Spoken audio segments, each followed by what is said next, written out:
Our story begins in the small waterfront community of Elizabeth City, North Carolina. In the early morning hours of August 2nd, 2018, a homeowner is awoken by frantic knocking on his front door. He opened the door and found a crying and injured woman. The man recognized her as his neighbor, 45-year-old Angel Sawyer. She had a wound on her forehead and duct tape around her wrists. 911, location emergency. Yes, my name is Carl. I live at 18 Darien Drive. My next door neighbor just came and knocked on my door. When I went to the door, she is crying and she says she thinks her husband is dead. Okay, so what's her address? It's right next door. Okay. She's at my house right now. All right, and what makes she think that he is deceased? She says she can't get him to wake up. Okay. She says the guy broke into the house. He has a gun. She's got blood on her face where he hit her with the gun. Wait a second. So was this a domestic?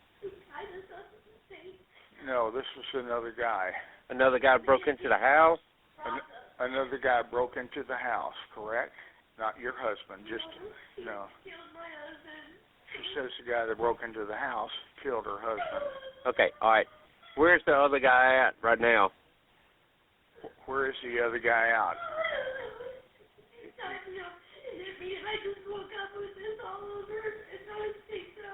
I have no idea where the other guy is. Okay, now. I'll tell you what, for your safety, just stay in the house and lock your door and keep her inside your house, okay? Yes. We got law enforcement and fire and EMS on the way. Can she describe what the person looked like? Or does she know the person? She says the person had a mask on, correct? So, no, she doesn't know the person. All right, can she tell if he's white or black?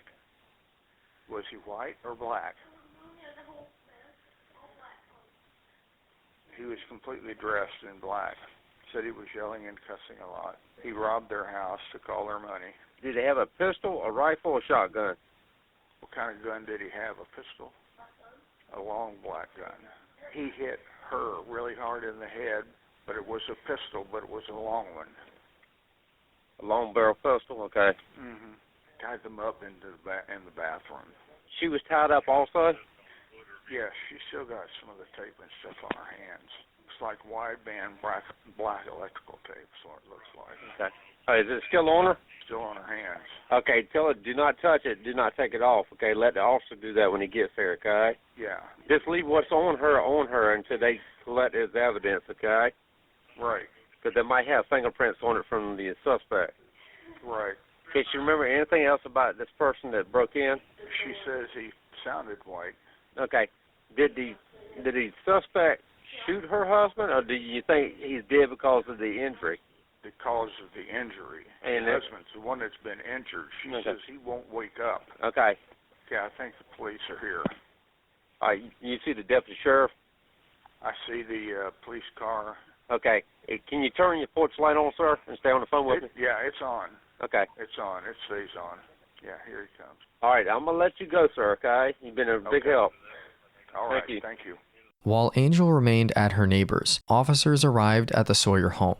The front door was locked, so they used the back door to gain entry. After clearing the home, the officers ended up in the master bedroom. It was obvious that a struggle had taken place as multiple dresser drawers were dumped out and jewelry was everywhere. Officers located Angel's husband, 55-year-old Milton Sawyer, prone on the master bathroom floor. The 6-foot, 220-pound man was motionless with his hands taped behind his back. Milton was without a pulse and stiff. A small amount of blood was found on the floor and the toilet. He had some superficial injuries, however, they did not appear to be the cause of his death. At the neighbor's house, police collected the tape from Angel's hands. She was then rushed to the hospital for an evaluation. News of the unfolding tragedy reached Milton's family. Milton Sawyer was born in 1963 in Elizabeth City, North Carolina. Milton's brother, David, said they had a typical childhood. Milton loved to tell jokes and did well in school. He won the prestigious drum major spot in the marching band at his high school, where he met his future wife. With math and computer science degrees, Milton got a job managing data for the University of North Carolina. The daily grind wasn't a good fit for someone as free-spirited as Milton. He believed he could do something bigger and better on his own. Milton set up a business dealing in antiques and sports memorabilia. He got married and soon became a father. Not long after, there was another addition to the family. Milton had his downtown store about 3 miles from his home, a shop he called the Treasure Hunter. However, Milton wasn't as lucky with love as with business. He became restless in his home life and had an affair that resulted in another daughter. A divorce followed shortly after, but he remained on good terms with his ex-wife. Milton's brothers said he was a good father and took the kids to the store whenever possible. David said they loved being with Milton. It seemed the only thing missing from Milton's life was a partner to share it with. But in 2011, while picking up his kids from school, he met just the woman, 38-year-old Angel Kessinger. Milton's and Angel's children were similar in age and went to the same school. Angel had 4 children and was in the process of divorcing her husband. Despite their 10-year age difference, Milton and Angel bonded over parenting challenges and sharing custody of their children. When Angel's divorce was finalized, Milton seized the opportunity and asked her out. A year later, in 2012, the couple wed. They became partners in life and business. At the Treasure Hunter, Angel was a constant presence. She organized and staged the items in the shop. Over the next 5 years, the couple worked to nurture their blended family of 7 children. Life seemed good for the Sawyers until the night of August 2, 2018. A home invasion has left Milton dead and Angel in the hospital. The scene was consistent with a robbery. Milton's body was taken to the medical examiner for an autopsy. Officers spoke with the neighbors, however, no one had heard or seen anything unusual. There was no sign of forced entry. The back door was open and a key to the residence was found on a table on the back porch. Detectives went to the hospital to speak with Angel while crime scene technicians analyzed the scene. Before all this happened tonight, what were you guys doing tonight? We were watching Game of Thrones. We're kind of binge watching, so we had watched 4 last night and we were on our 3rd one tonight. And he said, "You want to watch one more?" And I said, "Yeah, but we're going to get a snack." I went to open the bedroom door and this guy pushed it and he had a gun. I don't cuss, but this was cussing a lot. Kept saying, get on the effing ground and give me all your effing money. It must be someone because he knows us, because he said, "Give me your shop keys because I'm going to go steal all the effing there. You're the gold buyer and we'll go to the city." And so he knew who you guys were and what you did. So when you were getting to go get a snack, and when you went to open your living room door to go into your hallway, he came right in. He was right there. He was right there, scared the shit out of me. Do you normally keep the doors locked at your house? Yep. You know if they're locked tonight? I don't know because, sometimes when that last kid leaves, I usually go check it before we go to sleep. But we have 7 kids, so. Who stays in the house with you guys now? My 2 daughters are the only 2 that live there right now, all the time. But one was at a friend in Hartford, and the other one was at her friend's at Camden because they were gonna carpool to work tomorrow. Okay, so he pushed the door open. He forced Milton down on the ground. And he tied his hands. And he just kept telling me to get the F down, bitch. And I didn't have anything on, so I just grabbed one of Milton's shirts before I got on the ground. He took us both into the bathroom. Who did you tie up first? You remember? His feet and his hands behind his back. What did you tie up with? No, I didn't see his. I had like a black tape on my hands. Okay, tape on your hands. And then he grabbed me by my hair. We were both in the bathroom. He had my hands behind my back tape. Did he put y'all in the bathroom? Mm-hmm. I don't know how he knocked him on that or something. I don't even know. And then he grabbed me by the hair real hard and threw me into our room. Was dumping stuff and trying to find stuff and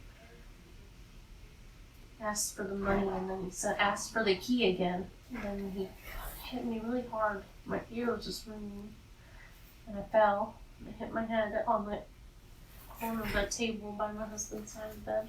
He smashed the phone when I went to grab the phone. That's when he hit me. So I saw my husband's phone. And then he went back in there, and I could hear them wrestling around. I couldn't get him to wake up. I couldn't roll him over because it's too big and heavy. I couldn't get him to breathe, and then I threw up. Was that in the bathroom? So I was trying to get my hands untied. Then I went across the street to the... They didn't answer. They finally got the neighbor next door to answer. Were they outside? They came to the door. They came to the door and let me in. They called the police. So off my husband. Is there anything about this guy that seems familiar at all? Then he said he wanted the shop key, so I told the police maybe they should catch him over there, so I told them as soon as they got there. Could you tell if he was white or black? Did you ever see his skin? Couldn't see under his skin. It was dark. How tall do you think he was? Was he taller than you? Only 5'2". I was mostly on the ground and him pushing me on the ground and him hitting me. One time I was next to him was when he pulled me by my hair to get up. He was definitely taller than me. I don't think he was as tall as my husband. I feel like it's someone that must come into our shop because he kept saying, "Where's your jewelry, bitch? I know you wear effing nice jewelry. Probably, he's the gold buyer. You probably get all the jewelry." Did he sound white? Did he sound black at all? He sounded Or white. did you think he sounded white? I do think he sounded white. Could you tell if he was a slim build like Aaron or was a bigger build like me? Or in between? Like Aaron. Do you know if your truck's unlocked with your purse in it? Probably. We don't never lock anything. I always just check the doors at night right before we go to sleep. I know you've been at the store. Have you had anybody come in that's acting suspicious like within the past couple of days that you can think of that might? Just one guy Mm-hmm. that kind of threatened them. One guy that. Dylan bought stuff from this kid that I guess uses it for drugs. I don't know what his name is. But his brother came in and demanded all his stuff back, and Milton had already sold some of it. And the police told them they couldn't take it back unless they paid, since they weren't pressing charges against their own brother. That's the only guy that's told Milton if he didn't get his Yeti cooler back that he would be hearing from him. Finally just convinced Milton to stop doing this business. We were gonna sell it.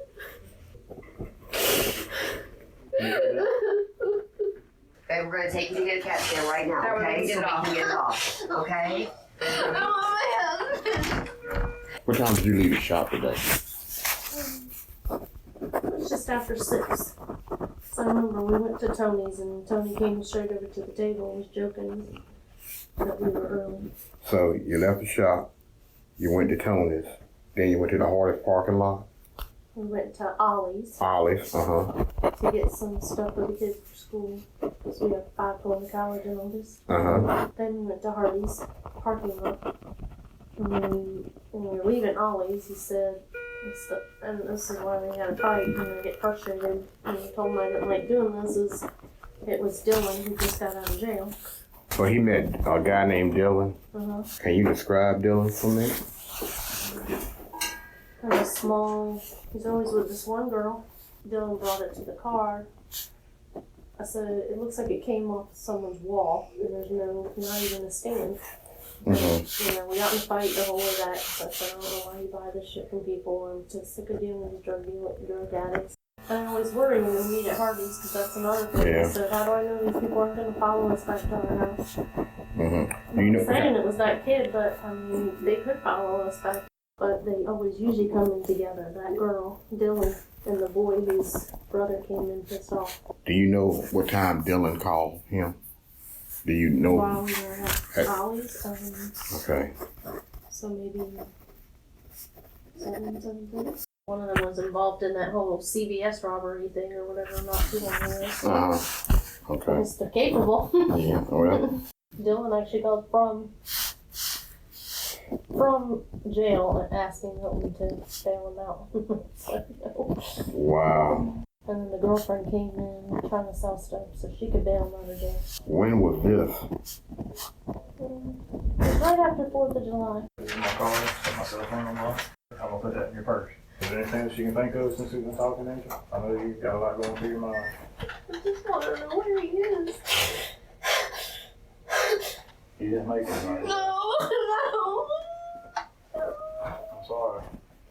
No. Oh no. Oh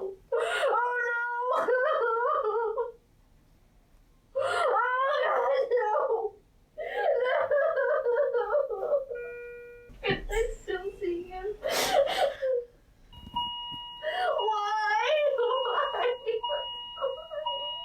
Detectives left Angel to rest as they worked the lead she gave them regarding the TV purchase from a guy named Dylan hours before Milton's murder. The Sawyers' business had fallen on hard times, and they started buying and selling gold. The store was more or less a pawn shop, and Dylan was a regular customer. Local law enforcement was familiar with Dylan. They said he was a frequent flyer. Elizabeth City police officers brought Dylan Histadler in for questioning. Okay, so tell me about Milton, man.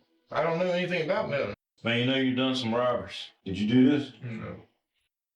You're leaving the part out from 12 o'clock to 4 o'clock in the morning. Oh. Dude, I was at home all night last night. How many times did we say that all you have to do is tell the truth? Yeah. The first time that you did the robbery, didn't we kind of go through the same thing? Yeah. Where you leave the part out where Dylan messes up, right? That's what you're doing right now. No, I didn't know. But I'm in the middle of a murder investigation. So helping you get out of a little cocaine charge, at least in my words right now. If you're really thinking about Milton, I need to spend my time on trying to figure out who killed him. Absolutely. Detectives gathered location data from Dylan and his girlfriend's phones. The devices showed that they were not in the area of the Sawyer home when the murder took place. Investigators were able to rule them out. An autopsy was completed, and the cause of death was manual strangulation. With this being a personal means of killing someone, they turned to Milton's inner circle for answers. Detectives spoke with his siblings. His family said no one they knew of had it out for Milton. They also shared details of the Sawyer marriage. Milton's family said that Angel thought highly of herself and seemed self-centered. Milton's brother said she always thought she was the hottest chick in the room. They said Milton tried to provide her with all the accessories she wanted. David said that after 5 years of marriage, that wasn't enough. 2 months before the murder, Milton called David and said that he thought Angel was having an affair. His suspicions began in late 2017 after Angel got into a fender bender. She had shoulder and hip pain, so she went to a local physical therapy office. Angel was referred to Isaac Melcher because he performed dry needling. At first, everything was fine, but it wasn't long before there were telltale signs of infidelity. Milton started noticing that Angel would take long showers, dress up, and put makeup on before going to the physical therapist. He was convinced that Angel was using the sessions to cover up an affair with the therapist himself, 38-year-old Isaac Melcher. David said that Milton confronted her about it multiple times and she continued to deny an affair. Armed with the allegations against Angel, authorities ran a background check on Isaac. He is married and has 3 young children. From outward appearances, Isaac was a religious, professional family man. He was well respected and his patients were fond of him. When detectives arrived at Isaac's home and explained the reason for the visit, Isaac denied the allegations of infidelity. He admits there had been some problems with Angel's husband being overly jealous, but he denied any sexual relationship with Angel, and he was no longer seeing her as a patient. Isaac said he was currently going through a divorce. Investigators asked him for permission to search his phone, but he told them he no longer had it. He had awoken in the night to use the bathroom and kicked over a jug of water, which had destroyed the phone. What's more, Isaac claimed he had just purchased the phone from Walmart at around midnight on August 2nd, around the time of Milton's murder. Detectives believed that whatever was on Isaac's phone could have connected him to Milton's murder. A few days later, investigators confront Angel with the allegations.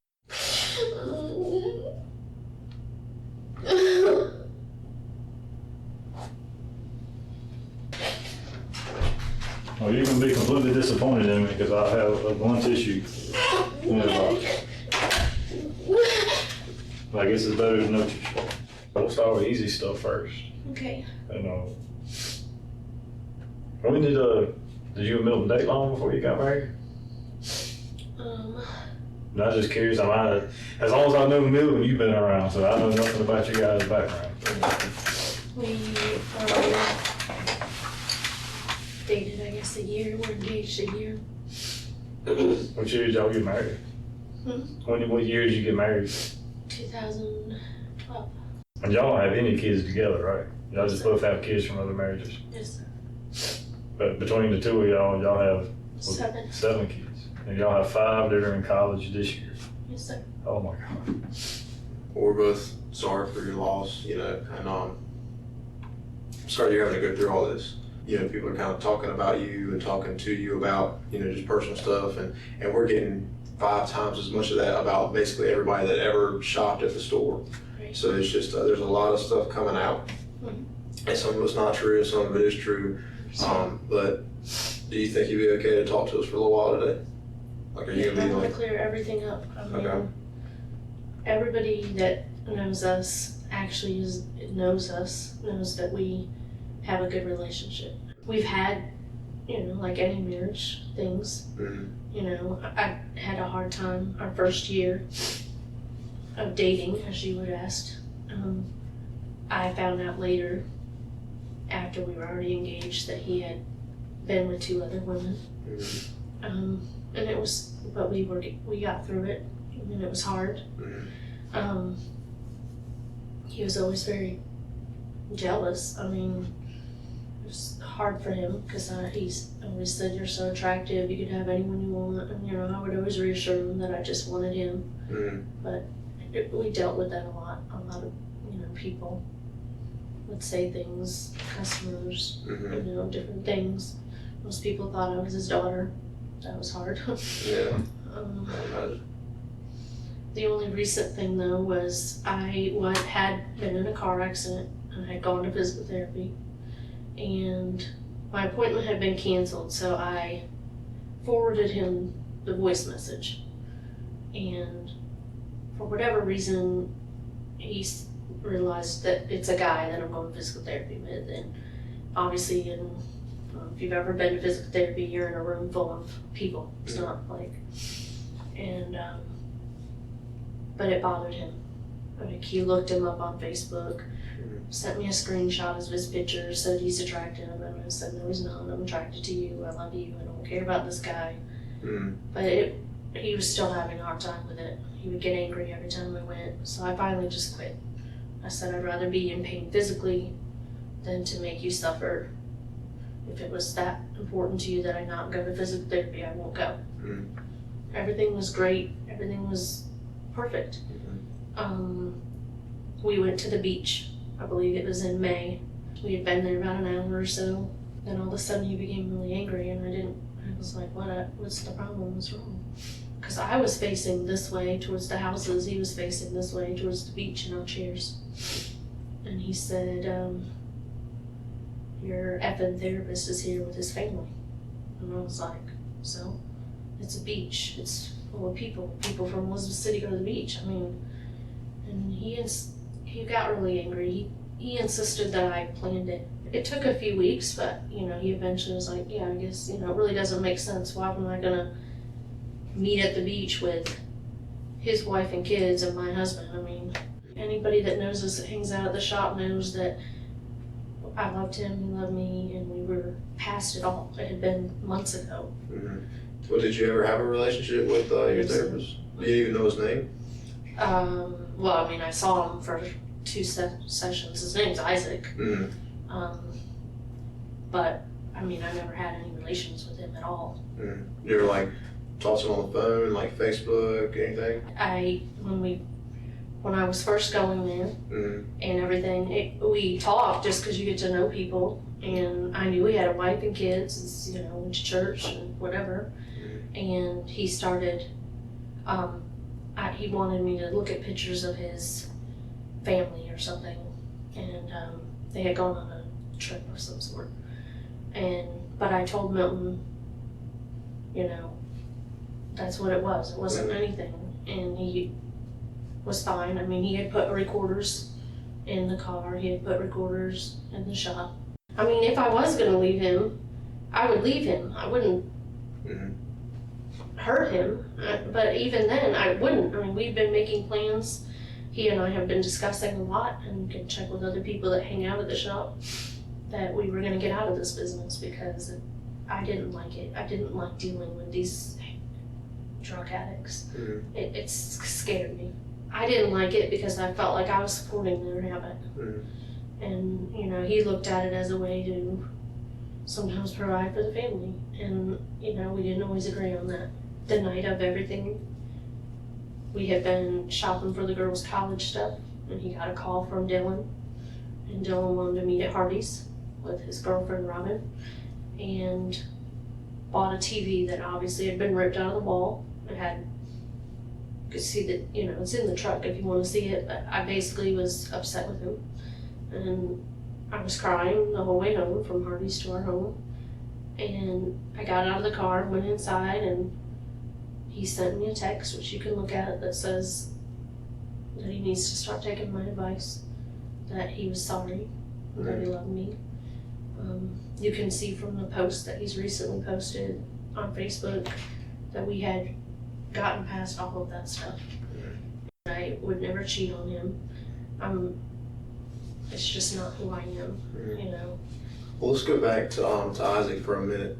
So, you never had a relationship with Isaac, but do you think that he might have thought there was something there? Did he seem inappropriate with you in any way? Yes, but I told my husband, and every time he would try to, again, you can look at my phone, there were probably 2 or 3 different names he tried to use to friend request me. Really? But Is that what you mean? Because we talked the other day, you said Isaac seemed obsessed with you, is the word you used. Well, I just felt like he kept trying to reach out to me. He would come up with different names to friend request. One time my husband was actually going to go over there to confront him. And then one time we saw him at Muddy's, which, Milton's like, that's weird, he's never been here before. We go to Muddy's every day, and we had never seen him there ever. And Milton was really upset about it and was angry, and, he told me afterwards that he was sorry for being upset with me, that it's not my fault. There's customers, I think I told Dan that there's this guy that came in a few weeks ago that when my husband left for the post office, I stayed on the phone the whole time because he was like, you really draw men in. And just was like, that's what drew me into your store. And just really inappropriate. And he came back a few days, right, I think Monday this week. And it made me nervous. I called Milton into the office. I went into the office and called him in there. And I said, that's that guy again. And he said, it's okay, I just stayed in the office. But the guy kept hanging around right where he could see the door and just kept staring at me like this. And just, unfortunately, I deal with a lot of that, unfortunately. And it's always been an issue, but we've always gotten past it. He's always admitted he's very insecure. He's always admitted, which you can ask his friends, that, he was always, worried that I would do something like that, which I wouldn't. Was business good, or how are you guys' finances? Right now, it's not good. Really? Just to give you an example, I can for some reason get incoming calls, but Milton handled all the bills. Milton handled everything. Milton handled all the money. And this isn't a negative thing, I don't want it to be taken this way, but the way he did his business was to have cash to pay. So I never had money. If I needed something, I would ask him. But the thing is, because of his insecurity, I was never not with him, ever, to have an affair. He didn't let me go to the grocery store without him. I haven't driven in months because that whole incident at the beach. I haven't been able to be home with my kids until he comes home. I have to stay with him all the time. And I'm not saying that as a bad thing. I didn't mind doing that because I love my husband. And if it made him feel better that I was there all the time so he could know that I loved him, then that was fine. I said to him, not too long ago, was I have less freedom than a maximum security prisoner, and he said, I'm sorry that I'm so insecure, I'm really trying. And I said, it's okay. We have no life insurance, we have no health insurance. 2 other things just sold over the weekend on eBay that are in the store that I guess I need to probably try to shoot. So essentially, whatever was in the safe or was at the house was all the cash that you guys had liquid? That's it. Okay. We literally, Milton busted his ass every day to make sure everybody was taken care Okay. And yes, our children are mostly grown, and most people would say maybe they should be paying their own bills, you know, but we pay their insurance, we pay their phone bills. Let's go back to the day, right? And let's just do like from the time you woke up until everything happened. The only thing I can remember is Just like when you basically woke up. from going to dinner. Okay. Okay, we ate dinner at Tony's. After that, we went to Ollie's. Okay. Because we've been trying to find extra long twin sheets for the girls for college. We got a phone call from Dylan, and we were waiting in the Hardee's parking lot for a while. And then they pulled up, Do you have any idea what time that was? maybe 8:30, somewhere around there. Okay. Then, like I said, I was upset, and I went into the bathroom, and I was crying, and if you want, I can pull up the text that my husband sent. I think when I looked at your phone last week, I think I looked at it. Okay, and basically said he would take my advice from now on whenever he was sorry. When you got home, you were upset. Did you guys have any like conversation to like rectify? Oh yeah, everything Okay. was fine. Okay, so like how I mean, much? he do you sent that think- text, he said he was sorry. Yeah. We were, we made love. Okay. And we were fine. I mean, I came to bed and he was, we were very affectionate with one another, and yeah, I didn't even have clothes on when this man. Okay. And the reason that I was asking is that we were trying our best to narrow down like the timeline, for like other, like there's surveillance cameras and things like that people may be coming and going. Our relationship, and I only say this so you understand, had gotten so great and was so good that I was joking with him because we would literally make love every morning and night, every day, for the last few months. And he'll always make the joke, are you sure? I mean, you must be getting tired of me. Like, no, I'm not. I mean, our relationship was good. All I keep thinking is, what if I would have pushed the guy down? What if I could have done something? That's completely normal. I don't know, I feel guilty being alive, and that's why I won't eat or drink, because if he can't eat or drink, I don't want to. I know I have to be strong for my kids, but I just don't feel like I can. I just want to be with him. I know you had a lot of jewelry. Do you think that you would know, like, if it was yours or not? He always chose to give me unique pieces. Okay. I do have a lot of unique pieces. She actually told us about the key by the little planter table. Yeah, that's where we leave it. I Okay, know, but it's do crazy. you have your own key, or is that how you get in? That's how we get in. Okay. I know it's weird, but we have so many kids and in and out, and we've just, I don't know, I chose that key because it blended with it, but every time we would give the kids keys, they would lose them, or we would put it under the mat and they would forget to put it back, and so we just finally just left it there. And I asked Tori if she locked it, and she doesn't remember. And I don't want her to feel guilty for it. I don't want her to stress that it's her fault. In my experience level, I feel that the person that did it had at least likely been to the door before, because normal people would go to the front door. Even in Eastern North Carolina, everybody uses the side door or the back door, but most people start at the front door. Right. And if that's locked or obviously not used, then they'll go to the back door. But by all appearances, it seems that whoever did it went to the back door. She said, I'm going to get my stuff and go stay at my friend's in Camden. And I said, are you sure? Because I knew she was tired and she had a long day. And she said, well, yeah, I guess it's easier to get to work in the morning since we're commuting. Thank God that she wasn't there. Do you remember, and this is a really specific question, but do you remember how many episodes before or after she left? Like, do you remember kind of where you were at in your timeline of leading up to when everything happened? I know we were in the middle of one. Okay. I would say we watched 3, so 8:30, 9:30, 10:30. Yeah, so she would have been there at 10:40. We would have been probably in the second one. And Okay. then watched the third one. We usually watch TV till 1:30. That's a typical thing for us. When you decided to get up and get a drink and a snack, let's start there. Milton's side table was here, as you know. Which in side our of the bed. bed did he sleep on? Right there. If But he was closest to the bedroom. So probably can't stand. I'm really weak. Yeah, the door, that table that my head was hit on, in the bed. Okay. Milton slept here. Mhm. I slept on that side. Okay. I had my hand on the door, and I said, "Let me go get us a snack and a drink." I said, "What do you want?" As I started to open it. Well, it came towards me, and he was there. Started screaming. All I saw was the gun. He had the gun right in my face. "Get on the floor, effing bitch, blah, blah, blah." And he kept pointing the gun, saying, "I said get on the floor." And Milton was like, "Honey, just get on the floor." And I said, "I just want to put a shirt on."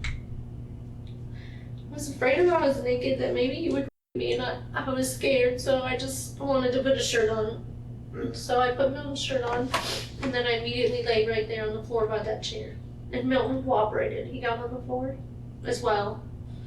And I couldn't see what was happening other than I was crying and I was begging him to stop, and he just kept telling me to shut the F up, shut the F up. I mean, he cussed a lot. I mean, it just mostly that's what he said. The F word, called me a baby. I mean, I don't cuss a lot, so it's hard for me to say all those words. He picked Milton up first. I don't know how, or if he was partly taped. I don't understand. I don't know how it logistically moved him to the bathroom, but he did get to the bathroom. What was Milton taped before you? Yes. Okay. Did you see how it happened? No, like I said, I was laying on the ground by that chair. Mm-hmm. Milton, he had him on the ground right next to the bed in front of the door. Mm-hmm. I don't know if he just taped his hands. I don't know what he taped, but I could hear it. And then he took him to the bathroom first and put him on the floor. And then How did you get him to the bathroom? Did he order him to the bathroom? that's what I don't know. That's part still vague as to how he got to the bathroom. Mm-hmm. I mean, I know I could hear the tape, but Milton's a pretty big man. I mean, I don't know how he would have gotten there. In the bathroom, he was on top of Milton. Mm-hmm. And I remember because I was next to the tub, and I kept saying, get off of him, and he kept pointing the gun saying, shut the up, shut the up. I'll shoot you, I swear to God, I'll shoot you. I'll shoot him. I don't know if he was on top of him because he was taping his feet, but I just know Milton was face down. It was dark. Mm-hmm. He never turned any lights on, I guess for obvious reasons. The only light was because the TV episode, when it's waiting, and so it would, the TV made a noise and made it sound like a person, obviously.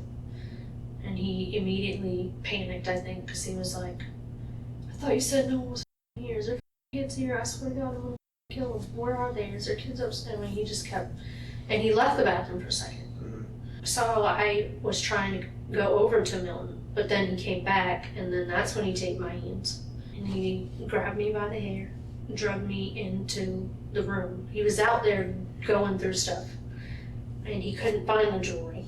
And I know Milton had already given him the keys, I think, told him where they were anyways. When he was taping Milton up, and when I was laying down over here, he kept saying, you're the Elizabeth City gold buyer, you're the big gold buyer. I know, just kept saying stuff about Elizabeth City gold buyer. And on our Facebook and stuff, it's almost like he was quoting, like, you know what I mean? Like, it seems, I don't know, maybe it's just coincidental. Mm-hmm. Maybe he just has been in the shop, which I think he has, because he kept yelling to me, I know you got a lot of jewelry, I've seen all the jewelry you wear, I don't, where is it? He couldn't find it. I don't have a typical jewelry box.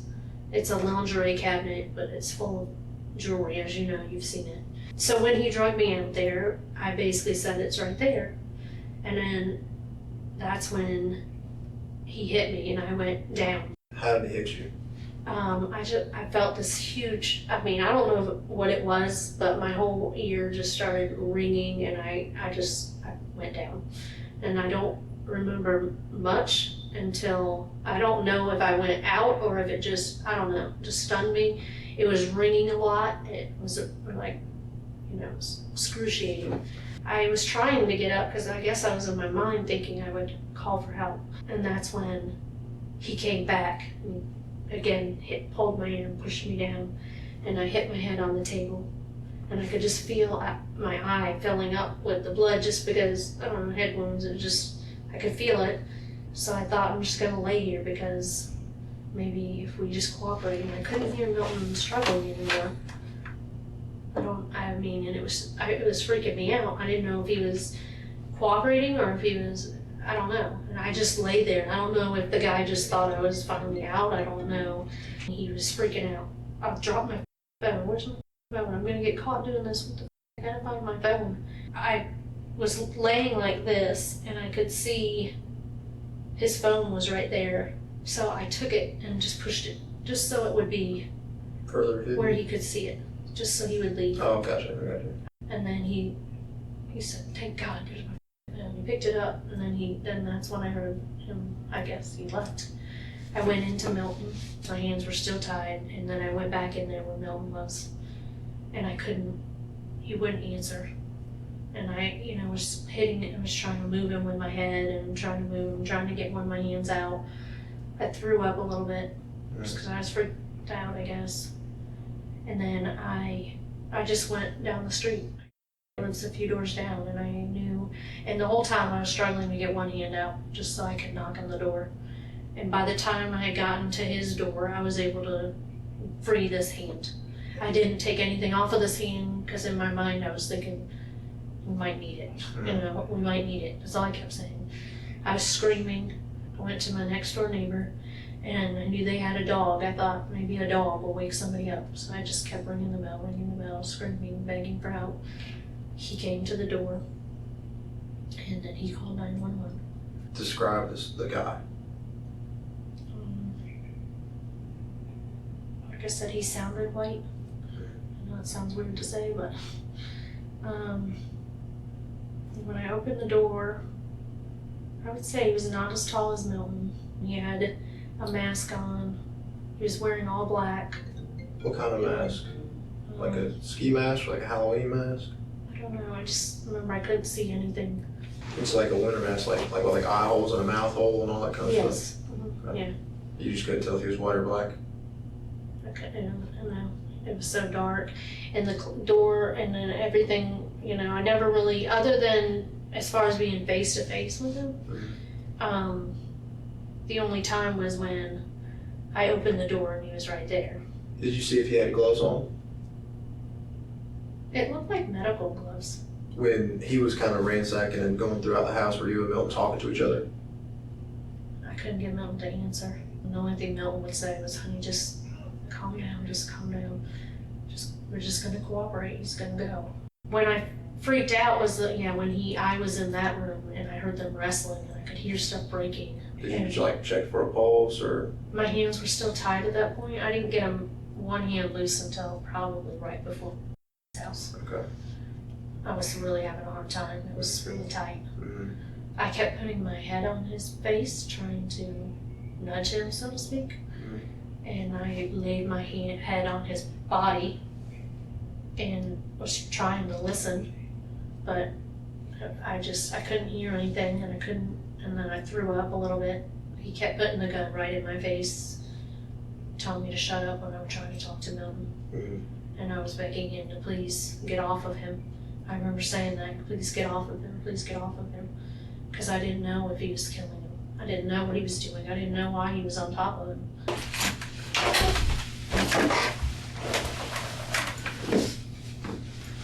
You holding up all right? Okay. I know we asked you a lot and had you go through a lot of stuff with us. It helps catching up to what matters. And that's all we're trying to do. I know we got just a couple more questions for you, and it'll probably make you feel better. We're not going to go back to the house today. Thank you.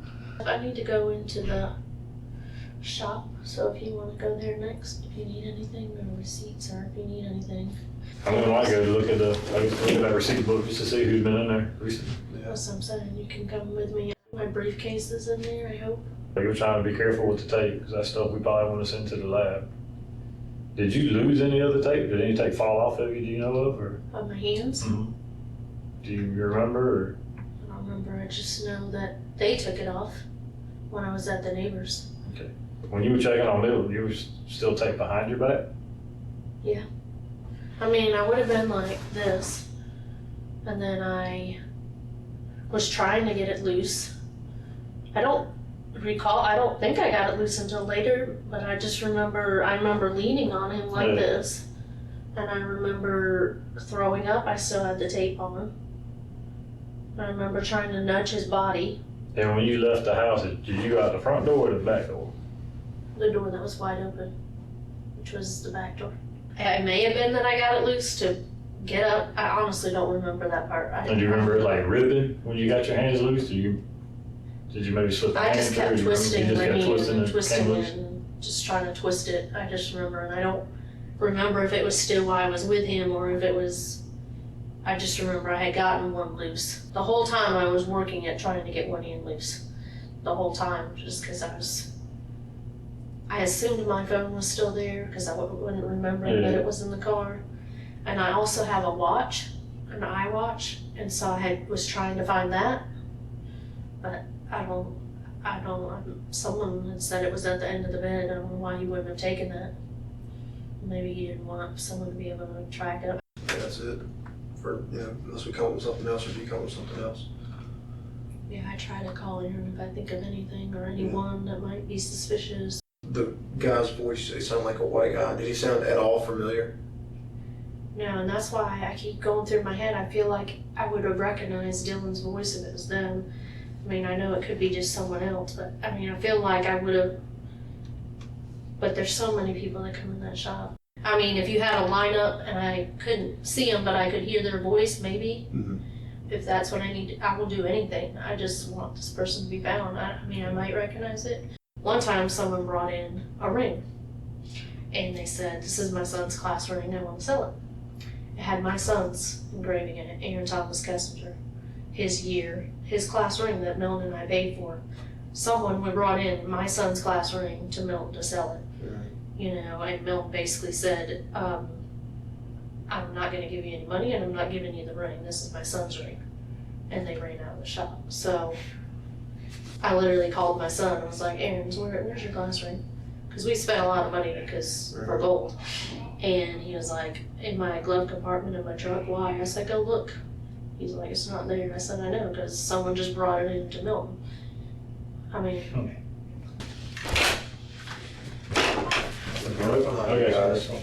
Sorry. Investigators continued to work on the leads provided by Angel. Detectives went to Walmart to check the surveillance footage to see if Isaac was there at the time of the murder, as he said. He was not found on any footage, and none of the transactions led back to him. With Isaac's alibi in shambles, authorities had enough probable cause to search his home. On August 8th, when the police arrived with a warrant, they learned from Isaac's wife that he had left the state. Isaac's wife did not know about his connection to Angel and could not verify his whereabouts on the night of Milton's murder. She cooperated and said he visited his home state of Oregon to see his mother. With Isaac as a person of interest, they found it suspicious that he went across the country in the middle of a homicide investigation. Despite Isaac's departure, detectives searched his home and vehicle but came up empty-handed. Not long after, Angel alerts detectives to phone calls and messages she had received from Isaac via Facebook. Angel handed the phone over and allowed them to look at the messages from Isaac Melcher. While going through Angel's messages, detectives noticed another message thread with the name Isaac Dustin. They knew Isaac's middle name was Dustin, so they also checked those messages. In the thread, Isaac addressed Angel as Love and talked about buying her something. The investigator returned the phone to Angel and said, "Hey, can you tell me what this message is?" And she deleted the message thread right in front of them. If she wasn't under suspicion before, she was now. Detectives wondered what other secrets Angel was keeping. They obtained a warrant for Angel's cell phone records. As they combed through her phone records, detectives received a call that proved explosive. A man by the name of Louis Casimir was calling from Oregon. He claimed to have information about the Milton Sawyer case. Louis said Isaac Melcher had just visited him. Louis had a long history with Isaac, dating back 20 years when he was Isaac's youth leader at church. Isaac was part of a group of teenage boys with behavioral issues. He had a quick temper in high school and lacked a father figure. Louis attempted to fill that void and became Isaac's mentor. He regarded Isaac as his success story and looked at him like a son. At 19, Isaac left Oregon for work in North Carolina, where he met his future wife, Darlene. Louis and some youth group members traveled to North Carolina to celebrate Isaac's wedding day. After Louis returned to Oregon, he fell out of touch with Isaac, but he and his wife Lori followed Isaac's progress on Facebook from afar. It was all good news. Isaac had 3 kids, put himself through college, and in 2016 became a physical therapist working out of the YMCA in Elizabeth City. A few days after Milton's murder, Isaac flew to Oregon to visit his sick mother, but he also decided to pay a visit to his youth pastor. Louis hadn't seen Isaac in more than 10 years and was excited to learn how he was doing. But when Isaac showed up, Louis had a bad feeling. He could tell something was wrong. Isaac's shoulders were slumped. Louis sat Isaac down in his backyard because Isaac said he wanted complete privacy for what he was about to reveal. He told Louis that he considered him his pastor and that the conversation they were about to have was a confession, something that would stay between them. Louis told him that he disagreed with that. Isaac continued anyway. He said that he had made some foolish choices and would probably lose his family. Louis asked him what was going on. Isaac said that a patient of his named Angel was in deep trouble. He said her husband Milton was jealous, kept a tight rein on her, and threatened her. Isaac had in his mind that Milton was abusing Angel. He said that he needed to protect her and be the hero. He wanted Milton out of the picture to make Angel happier and safer. Isaac told Louis that he murdered Milton in his home. Isaac said that he put him into a chokehold and strangled him. Louis could not believe what he heard and told Isaac to turn himself in. But Isaac said he didn't plan on doing that. After about an hour, Isaac departed Louis's house, leaving Louis to share the horrific story with his wife, Lori. Louis checked online to see if there had been a murder in Elizabeth City. As he confirmed the truth, the awfulness of the revelation boiled away inside him. After multiple sleepless nights, 3 days after Isaac confessed, he picked up the phone and called the Elizabeth City Police Department. Investigators flew out to Oregon to see Louis the next day. After sharing the full story in person with detectives, Louis was asked to make a recorded phone call to Isaac. Louis said it was a hard decision, but ultimately went through with it. Have the police been back? Have they done any more investigating?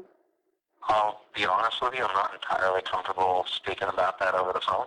Isaac Melcher was smarter than most average people. He did not want to talk on the regular line and told Louis that he would speak only on a secure phone line over the encrypted smartphone app Signal. Louis called him using the app, and Isaac felt comfortable talking.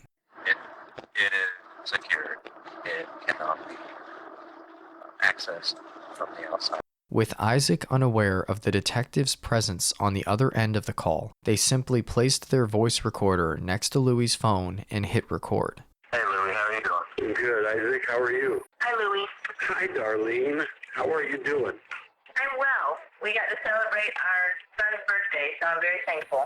As the conversation got going, Louis steered Isaac into talking about the murder. Why, he asked, didn't Angel just get a divorce? The plan was for her to leave him. Okay. And something changed. She did not think that he would let her go, and that he would probably kill her if she tried to leave him. And I reached the place where I asked the devil to help me. Yeah. Because I knew that I had to so fully turn my back on God to do this. With Isaac's wife Darlene on the call, Louis poked about for what she knew. Isaac called me the day that it happened to tell me that it had happened. Now, when you say when it had happened, I'm talking about the murder. Isaac confirmed his involvement, adding that he didn't stand a chance with the authorities if he turned himself in. Because there is premeditation.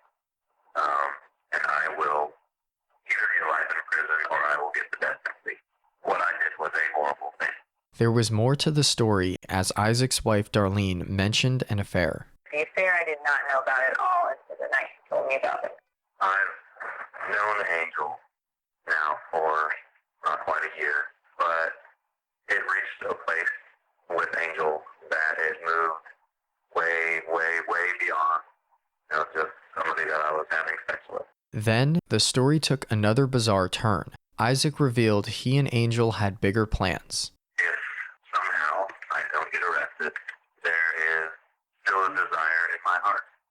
be with Angel. And amazingly enough, Darlene is still willing to walk through this with me. I forgive you, and I have compassion on you, and I am going to be with you as hard as it is. You're a bigger lady than Laurie is, that's for sure. The police came to question me while Isaac was out of town, and I just told them that I can't be compelled to testify about anything that was shared to me in confidence with my spouse. As the phone call continued, the evidence only seemed to grow. If Isaac could be believed, his story was bigger than an affair that led to a murder. According to Isaac, Angel knew much more than she was saying.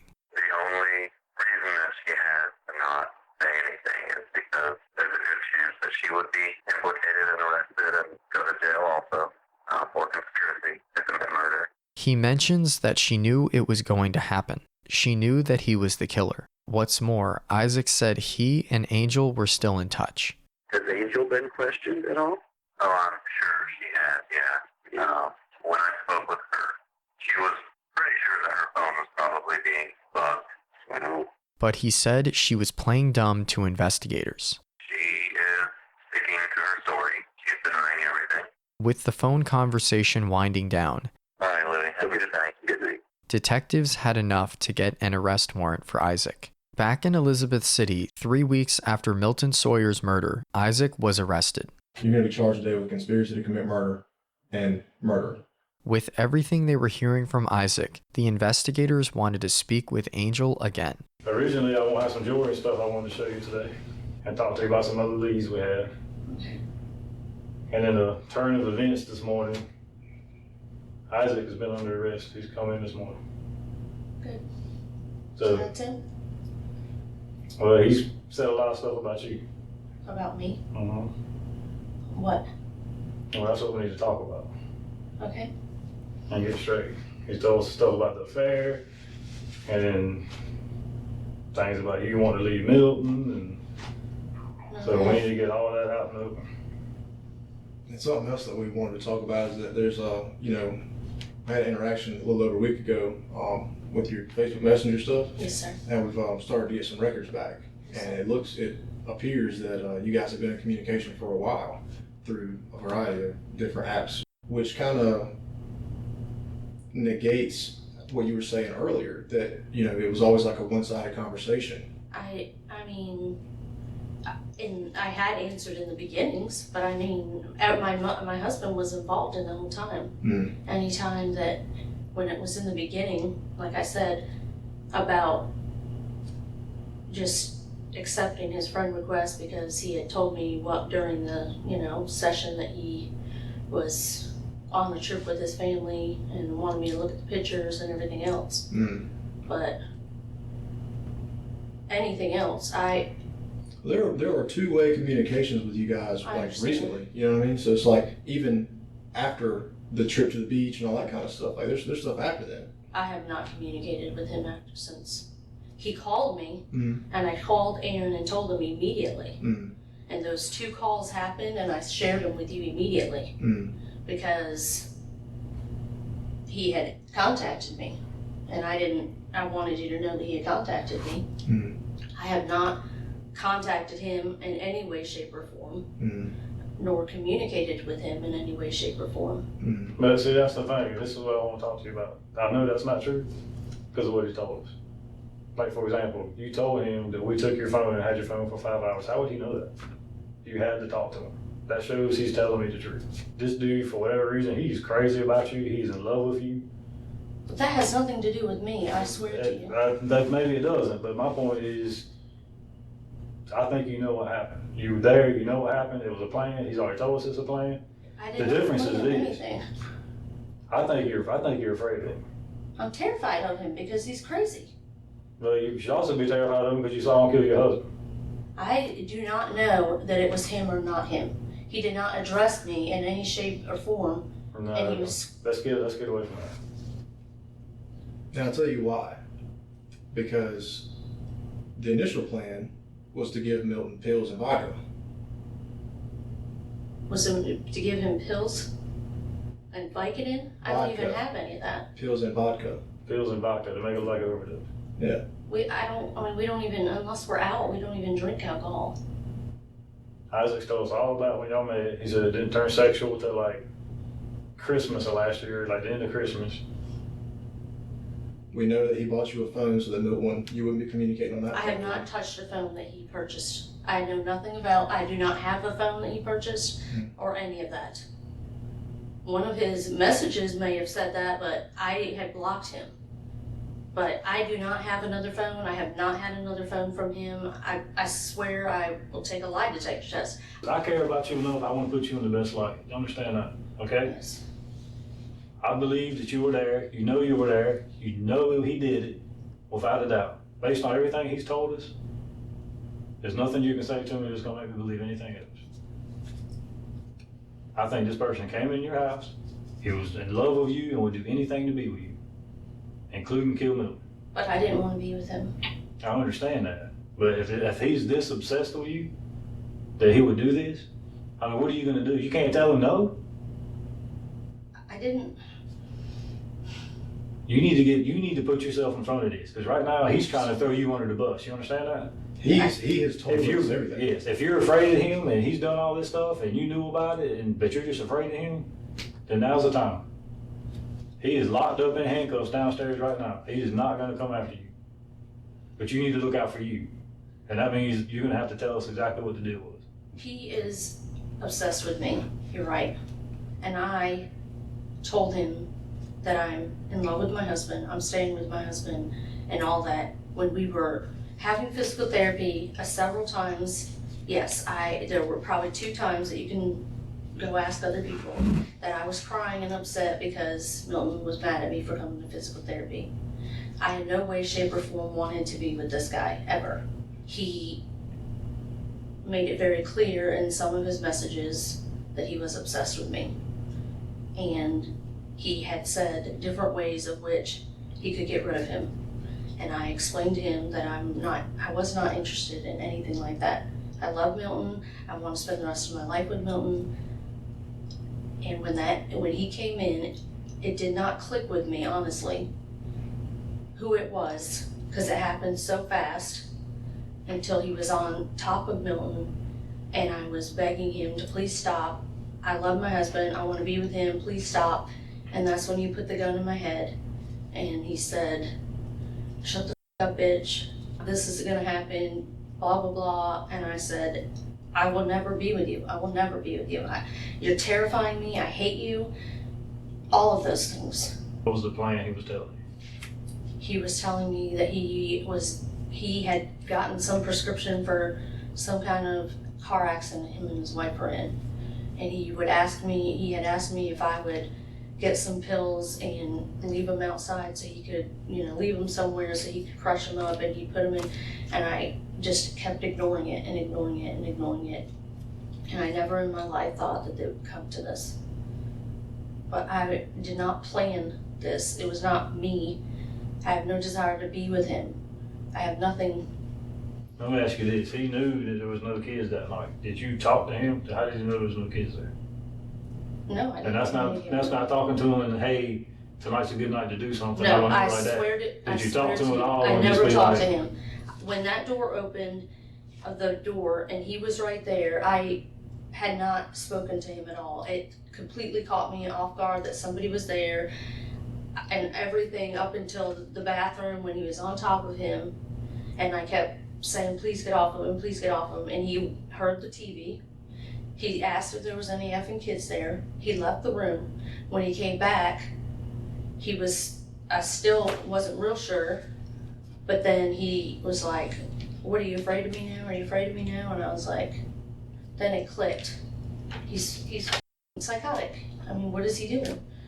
He knew that I had told him I didn't want anything to do with him. Did Milton, before Milton died, did he know it was Isaac? No, I don't know. You don't know if he did or didn't? But before Milton passed, did you know it was Isaac? Because you said you were yelling at him that you love your husband. Well, the only thing So I know was he is when he was still on in the top act of of him. doing stuff when you were He was yelling? on top of him when I was telling him to get off of him, get off of him. He put the gun to my head and was like, "Shut the up, bitch. This is gonna happen. I'm not stopping." And I was just crying and screaming, and I don't know at what point. Be truthful about the relationship. There's more. Y'all did more than talk. It was sexual, correct? There were 2 times. No, 2 times, okay. Yes, sir. Where did that happen? At the clinic and behind COA. And it was actually 3 times. There was a parking spot on the highway on 17. It happened those couple times, and it was at a time when things were bad in our marriage. I'm not making an excuse for it, but as far as anything sexually or anything, any kind of relationship, it has been months. I mean, that thing that happened at the beach was in, the beginning of May. I hadn't even spoken to him or been with him since before that. Because I was surprised when we saw him at the beach. I mean, it wasn't a planned thing. So how did you guys communicate? Through Messenger. Facebook Messenger. Yep, and that's it. See, I have no phone, I have no other way. Never spoken to him on my phone. Never has he called me except for the 2 times that I spoke to Aaron and told him. The reason I guess I didn't realize it was him until the end was because why he was demanding the keys to the shop or was saying stuff about gold buying, and then I honestly had no clue because I was like, wait, he's asking for all these things, but I didn't plan it. I didn't know he was coming. He's saying he took all that stuff as part of the plan just to make it look like a robbery. Well, that was not my plan.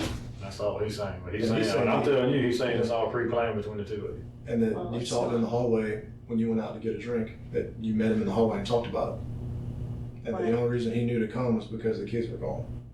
And we had a transmission where you guys did talk on Facebook Messenger the day before. Right, but I did not know he was coming. I had no idea how he knew the kids wouldn't be there, because I'm telling you the truth, my daughter was there until 10:40. At 10:40 at night, until I was literally laying in bed, I did not plan for him to come. I had not communicated with him at all about when the kids would be there or any of those things. I swear to you, I became afraid of him when he talked like that. And I told him, if I were going to leave my husband, I would leave my husband. I'm not going to leave my husband. He said, I can't live without you. I can't be without you. I'll do anything to be with you. He, from my understanding, had already told his wife he was leaving her. And I told him, you should work out your marriage. You have these 3 young kids. They need their father. I'm not going to be with you. So we hadn't been fighting for months. Everything had been perfect. We worked on a relationship. We got help. I did not plan anything as far as killing him. Every time he would mention things, I would say, no, I'm not going to do that.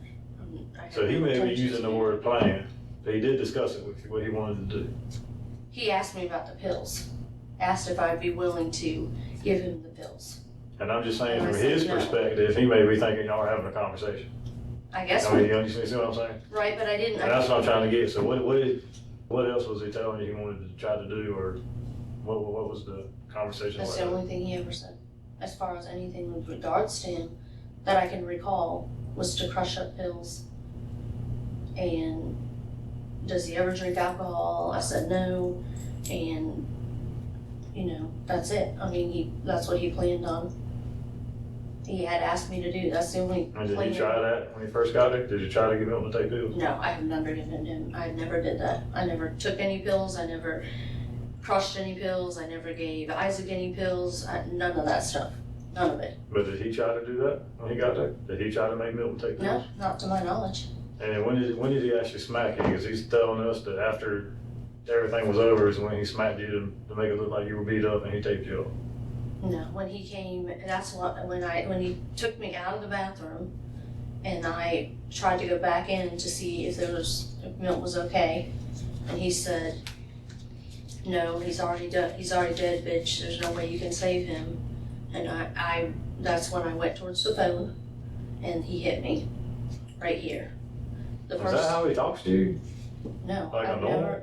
That's what I'm saying. I never heard him speak like that, so I didn't know it was him.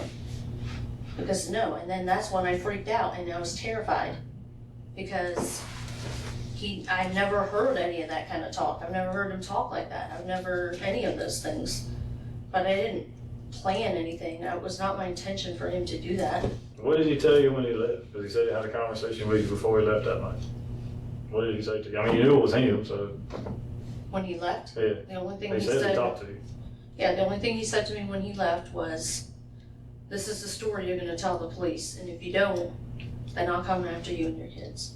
And that's why I haven't said those things, because I don't care if someone comes after me, but I needed to protect my kids.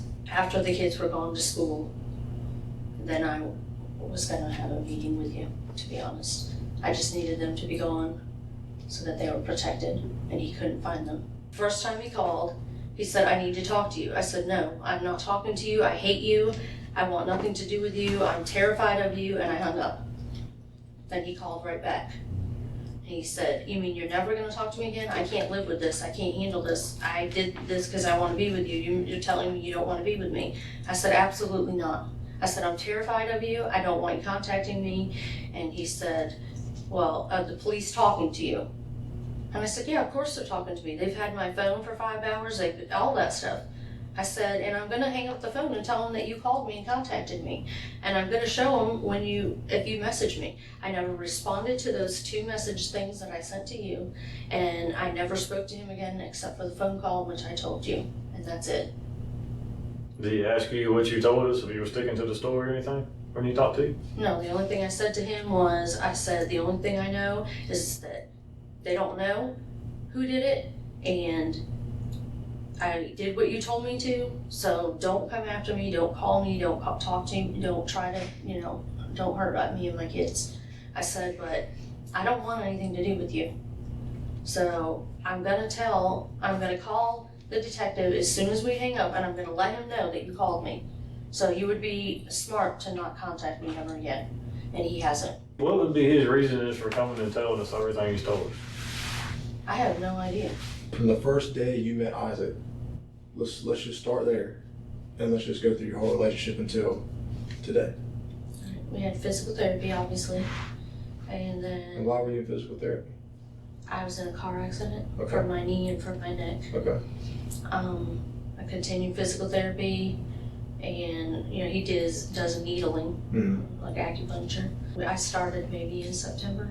As it got, like he said, closer to Christmas, it became more of a flirtatious thing and whatever. And we were going through hard times. Not that makes an excuse. And then there were a couple times that we met, like I said, over there by COA. Did you tell him your complaints about home life? Did he tell you his complaints about home life?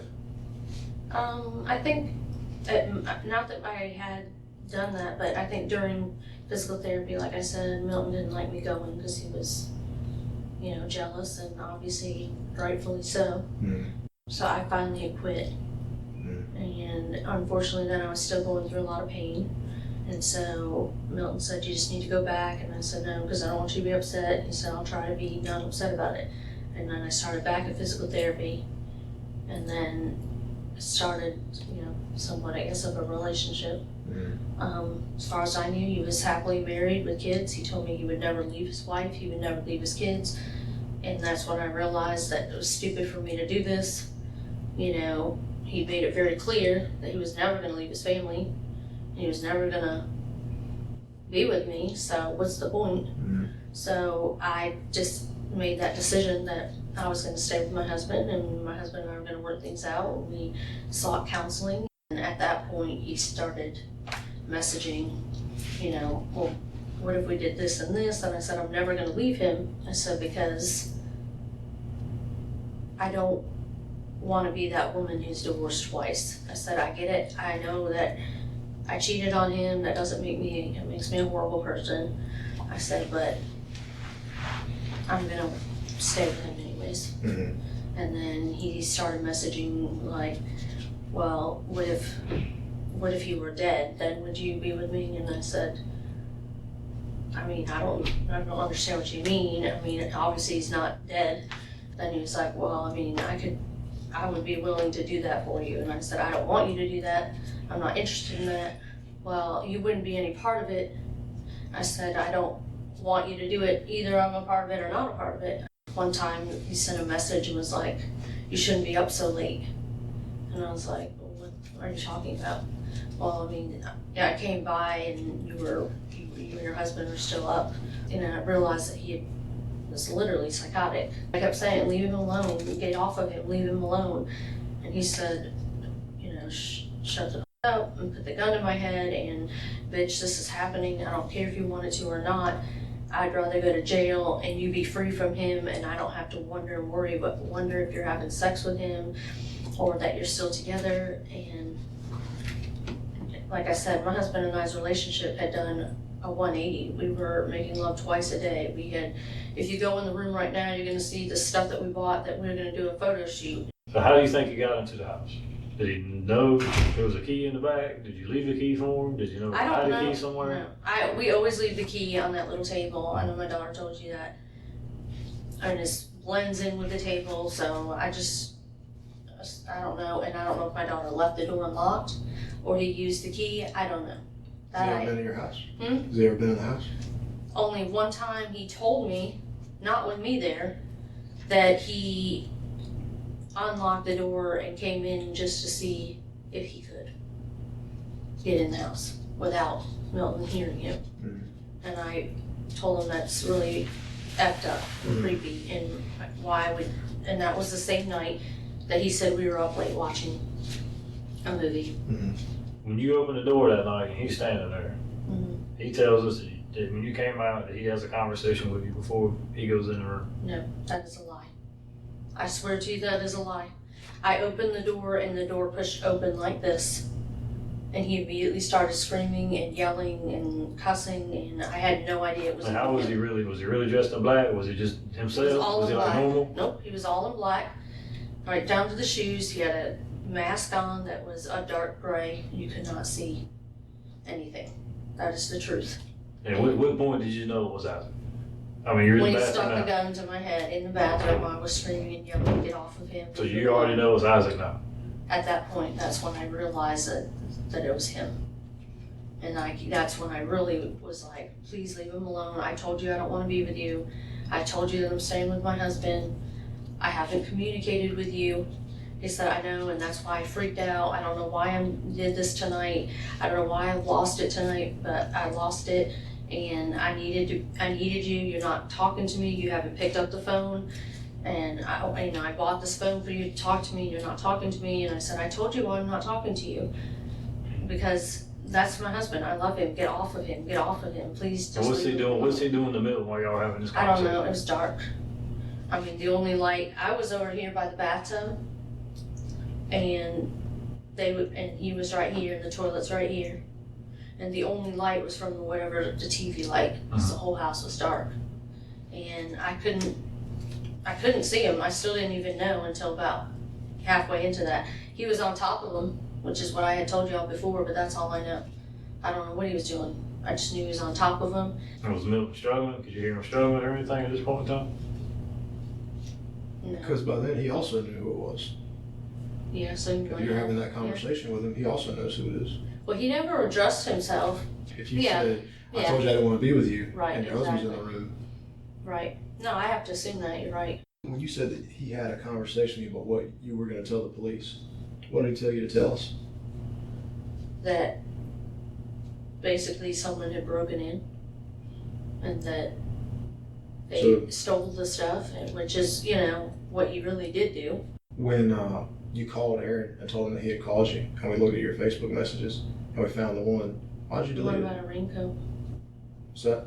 The one about the coats or whatever, which I didn't respond to, but it was something Yeah, about why'd you coats. delete it?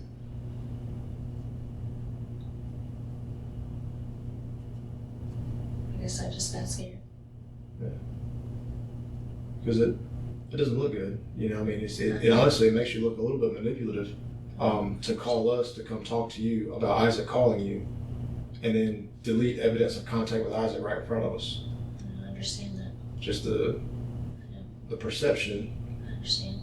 is that you've lied to us from the beginning, I understand. which you have. I understand. So why should we believe you, who's told us at least 2 or 3 sets of lies, and not Isaac, who the only time he's ever spoken about this has just regurgitated everything that happened? I wouldn't blame you for not believing me. I had an affair and I regretted that affair, and I didn't know the type of person that he was. When he sent you messages about murdering your husband and asking you to assist him in that, why didn't you call the police? Because I didn't think it would really happen. I want you to assume that every message you ever sent him, that we have the content of. Okay.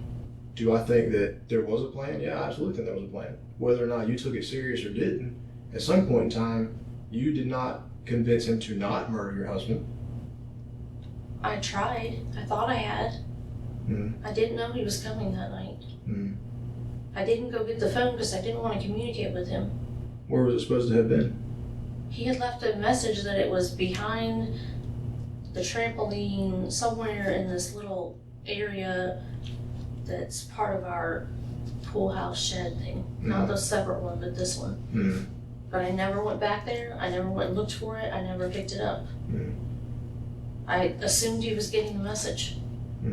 Instead, apparently, it was making him crazier. I don't blame you for not believing me. I hate myself for not being stronger and just telling you all right from the beginning. And again, you know, one of the reasons I asked about does he know where your kids go to school is because he told us that after they went to Wilmington, Rhode Island, that you guys were supposed to be together. So how would he have known that otherwise? Yeah, I mean, he probably did. I mean, I'm sure I talked about it. I talked about all my kids. Why did you steer us away from him or steer us away in the completely wrong direction? Why did you claim to have seen Because jewelry he that said you he knew was was going to yours? kill me and my kids if I didn't. Hey, I found this jewelry. It looks like my jewelry. That wasn't until days later. Well, two of the pieces do look like, I wasn't lying. But you knew that they weren't yours. They do look like mine. But they weren't. I understand. Because you know that they weren't, that he didn't steal them. Right. So, like, you understand, like, you sent us in the wrong direction on purpose. Because I was scared. I know Then that's why not say, an then why excuse. not say nothing? Just say nothing, then, hey, I think that, you know, this black guy sold my jewelry to a pawn shop. Just say nothing. It makes you look extremely guilty when you send us in the wrong direction on purpose. I understand. And I'm very sorry that Milton died, but I I am absolutely too. think that you were complicit in it. I swear to you, I did not want this to happen. You may not have wanted it to happen, but it happened. It would be reasonable to think that if you told us that it was him on the morning of August 2nd, that he would have been arrested immediately. And what means would he have to hurt you? I don't know. I didn't think that through. You know, I always have. I don't care what happens from this point forward, okay? So here's my concerns with you. Isaac is coming in and he's just told all this stuff this morning, okay? Yes, sir. Your story doesn't flow like Isaac's does. Does that make sense? Yes, sir. My fear is that you're leaving something out. I did not conspire. I see how it looks that way because I didn't tell him. I said I wouldn't participate, but the fact that I didn't call the police immediately, I understand that how it looks. When you said in the beginning, he said he would never. Yeah. But would you have if he had? No. Okay. I made it very clear to him that I would never get a divorce. Yeah. That my husband and that I just wasn't going to be that person that was divorced twice. Well, the reason I ask is because a few minutes ago when we talked about that, you said that when you guys had that conversation and he said that he would never leave his wife because he was a godly man and so on and so forth, and you said, well, what's the point of continuing? Yeah, I Which understand. I kinda meant indicates continuing the that- affair. Yeah, which kind of indicates that had he been willing to leave, that you would have left, which is okay. You know, I Yeah, understand. I don't know you what I would have done. I just know Yeah. that I had changed. Your mind. Yeah, I had changed my mind. I didn't want to be with him. My Yeah. daughter would have used it at 8:40 to come home that night. Yeah, but if that happened months prior, Right. I mean, you changed the locks, get a new key, something. It almost looks like you wanted him to get in because if I knew that someone had broken into my house No, and I I had to didn't. hide a key, at least move the hide a key. I see what you're saying, but I didn't think he was actually capable of doing this. I didn't think he would ever do this. So everything we talked about today is the truth. Yes, sir. We have a warrant for you. I understand. So we're gonna have to serve that, and from now forward, you're under arrest. We're gonna take you downstairs and get you processed. Angel and Isaac were arrested, both charged with first-degree murder. Isaac, still obsessed with Angel, wanted to shield her from prosecution. They continued their relationship in jail by using a third party to merge their calls. Okay, can you write down John 15, verses 12 and 13? John 15, 12, and 13? Mm-hmm. The scripture says, "Love each other as I have loved you. Greater love has no one than this, to lay down one's life for one's friends." In essence, Angel said, "If you truly love me, you will lay your life down for me." While Isaac seemed to be in love, it wasn't the same for Angel. I'm very sorry for everything that's happened. Angel? Are you there? What the? The caller has hung up. As Angel's case headed to trial, Isaac had a change of heart. He decided to testify against her. In September 2021, 3 years after Milton Sawyer was found strangled in his home, his wife Angel went on trial, charged with his first-degree murder. The prosecution argued that Angel had manipulated Isaac into murdering her husband, that she had planned the killing, participated in it, and tried to cover it up. It was Isaac's turn to testify. Although there were no cameras in the courtroom, this is a video of Isaac telling investigators the same basic story he would tell the jury. You just want to be the good guy. You want to be the person that protects. She would talk about how when they would argue, it would just be very abusive. As their friendship grew, they flirted, he testified, and Angel made suggestive sexual comments. She would talk about very personal things, such as I lay next to him, naked all night long, and he doesn't even look at me. She brought up again, I'm out in the hot tub naked, and that turned into her sending me a picture. If a nude picture wasn't far enough, Isaac said Angel shocked him in a physical therapy session when he asked her to change into a robe, and he stepped out of the room. And I came back in, and she was pretty much almost naked. My ability to step away at that point was gone. We started into a relationship. You were kind of hooked at that point? Yeah. There was sex, lots of it, he testified. Not the 3 times Angel had fessed up to. And then it was a matter of finding time and places to do it. Isaac said that they talked about being together. One day, she contacted me and said, I can't leave because if I do, he'll kill me. The only way that I will ever be able to leave is if he dies of natural causes. That became the starting point of a murder plot, he testified. He became convinced that Milton was not going to let Angel leave. She claimed that he would track her down and either bring her back or kill us both. He told the court the first idea before the home invasion plan was to kill Milton with drugs. That was Isaac's plan. However, he said Angel preferred a staged home invasion. On the night of the murder, Isaac drove to a church at the back of the Sawyers' home, went through a wooded area, and across the backyard. He said he put on a mask, used the backdoor key Angel had told him was there, and went inside. Then, he described the moment he killed Milton. Slit my arm around his neck and attempted to put him into a rear naked chokehold. He didn't have a pulse. So I kind of slumped over to the side, pulled my mask off. Angel was right there in the bathroom, he said. Angel's head wound was just part of the staged home invasion. She wanted me to hit her to make it look like more realistic, I guess. So the first time was not enough. And she knelt down and basically smacked her forehead against the corner of one of the drawers that we had pulled out. Isaac's testimony ends and the prosecution rests. Angel chose not to testify. The defense's trial strategy was to discredit Isaac Melcher as an unreliable witness who testified against Angel only to receive a lesser sentence. After the defense rested, it was now up to the jury. A unanimous verdict was reached in just 20 minutes. The jury found Angel guilty of conspiracy to commit murder and first-degree murder. She was sentenced to life without parole. Isaac pled guilty to second-degree murder in exchange for a 25-year sentence and his testimony against Angel. Isaac Melcher will be eligible for parole in 2038. His wife Darlene, who'd supported him on the call with Louis, divorced him. Angel maintains her innocence and has appealed her conviction. Prosecutors believe the motive behind the crime was Angel's desire to leave Milton. She wanted out, but did not want to be seen as a twice divorcee. She made that statement multiple times during her interviews with detectives. In the aftermath, one of Milton's children, Caleb, tries to move forward in life and becomes an engineer. He takes solace in the video memories captured by his mom of the early days of happiness. In the months that followed, Pastor Louis made contact with Isaac. Isaac told Louis that he agreed with his decision to share his confession with the police. The two remain in contact. For more videos of cases never seen on YouTube, click one of the videos on screen now or the links in the pinned comment. Goodbye for now.